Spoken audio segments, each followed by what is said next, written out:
Vous avez encore la parole. Donc, premier vœu, c'est sur la déconjugalisation de l'AH. Alors, je sais que le groupe majoritaire à Lille a déjà proposé un vœu de ce genre, mais bien évidemment, vous savez que ce sujet n'a toujours pas évolué, et je pense que dans notre commune d'Helem, c'est bien d'en remettre une couche. Alors, le présent vœu est présenté dans le contexte suivant. Les 18, 20 et 23 août 2021, le Comité des droits de personnes handicapées des Nations Unies a examiné la situation de la France au regard de la Convention ONU dite CIDPH. L'Assemblée nationale est en train de réexaminer la possibilité de déconjugaliser l'allocation à l'adulte handicapé, cette allocation ayant été créée par la loi du 30 juin 1975 pour assurer à ces personnes un minimum de ressources, ceci calculé en fonction des revenus du ménage. Et la France est très en retard en ce qui concerne le respect des droits des personnes handicapées, car les conclusions à la suite de l'audition de la France par ce fameux Comité des droits des personnes handicapées des Nations Unies sont alarmantes.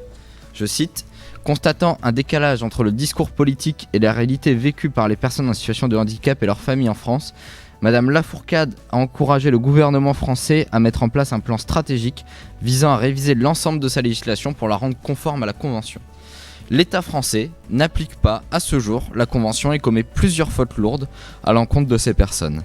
L'AAH ne doit pas être considérée comme un revenu minimum mais comme un revenu compensatoire, car c'est bien l'inaccessibilité de la société qui ne leur permet pas de travailler et de vivre décemment.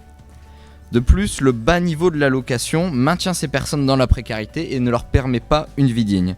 L'État s'obstine à considérer ces personnes comme des objets de soins, c'est la vision caritative et médicale, et non comme des sujets de droit, la vision que nous portons, celle universelle, celle sociale.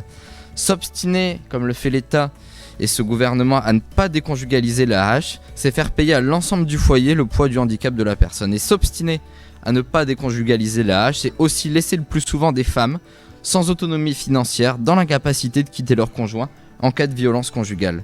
Et les chiffres démontrent que les femmes en situation de handicap sont les plus à risque dans ces situations. D'ailleurs, un rapport de l'ONU indique ainsi que 4 femmes en situation de handicap sur 5 déclarent avoir subi des violences au cours de leur vie. Pour construire une société plus solidaire, plus émancipatrice et plus respectueuse de la dignité des personnes et se conformer aux droits humains, il est temps de lever cette injustice qui interdit aux bénéficiaires la sérénité de revenus pérennes garantis. C'est pourquoi je propose que la commune d'Helem se prononce en faveur de la déconjugalisation de l'AAH afin de se conformer à la Convention ONU adoptée en droit interne par la France en 2010. Je vous remercie. Merci Monsieur Fournier.